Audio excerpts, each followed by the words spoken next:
Alright, so we're going to drop a couple of stones on our page here.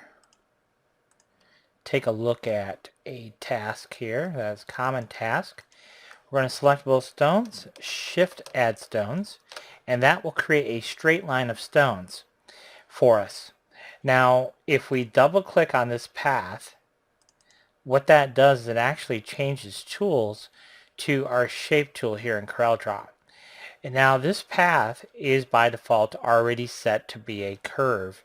And if you hover over that path, do you see how the cursor changes right there when you get close to that little squiggly line?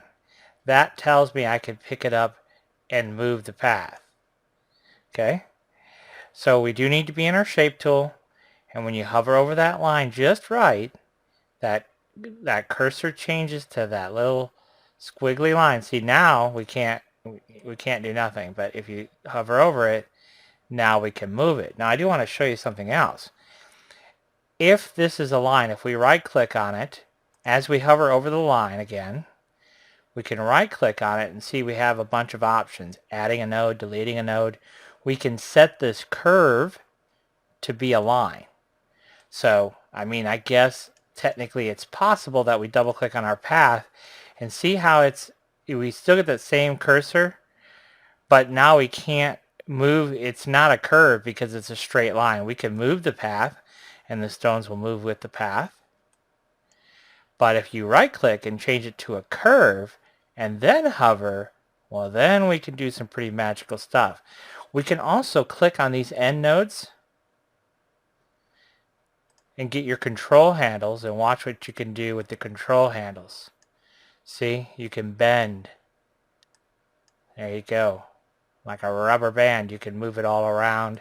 And you get comfortable with making these changes, and you'll be able to kind of manipulate your paths however you like. We can also double click along that line to add a node. And as long as we're here describing some things, this is important too. When I just double clicked on this path to add a node, when I move this control handle, watch what happens. See how the line on either side of the node moves. Sometimes that's desirable, sometimes not so much. So what do you need to do to make it so the lines on both sides don't move? Well, then we need to change it into something we call a cusp node. Other programs will call it something different. But if you hover over the node and right click, you can see we can change it to a cusp. And then we can manipulate just one side.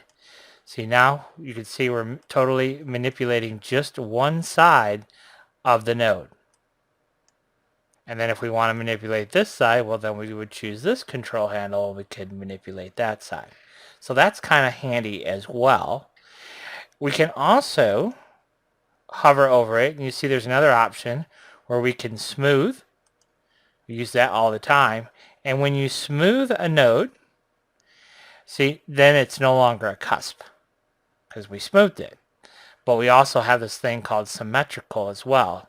So either side of the line will be symmetrical. So all these things have their place. You just have to understand how to use them in a certain way. But if we double click on a node, we can delete it. Now we're back to our original curve that we started with. Okay? So those are kind of just some tidbits when you're editing lines.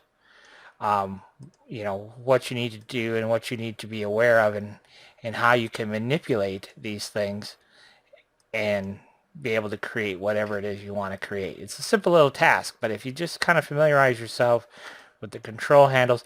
Other thing too, just as a side note, if you want to become a CorelDRAW power user, you can, as you're adding nodes to, and I do this quite often when I'm doing design work, so it's good to know, when you are adding a node. So sometimes you're trying to create a path around a particular shape and you're not able to get your path just exactly the way you want it.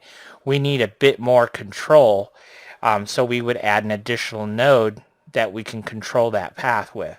Well, if you hold your control key, or not your control key, your C key, as you add a node by double clicking on our path, what we are going to do when you do that, you're adding a cusp node automatically. So if we right click on that, you can see cusp is not highlighted because it's not, it's already a cusp node. So we can't change it into a cusp node. If we hold down our S as we add a node, well then it'll automatically add a symmetrical node. All right. So even if you don't know what all those things mean, it's important to know that that's an option because it'll just make your design work so much easier when you're adding nodes, adding a cusp node, rather than doing a two-step process. If I double click to add a node and I right click, you can see it always adds a smooth node. So then I'd have to change it to a cusp node where I can bypass the one step and just double click on my path, holding my C key down, and then it will always add as a cusp. So anyhow, hopefully that will help you understand editing, node editing, control handles, working with paths, lines, curves, all that type of stuff. Thanks for watching.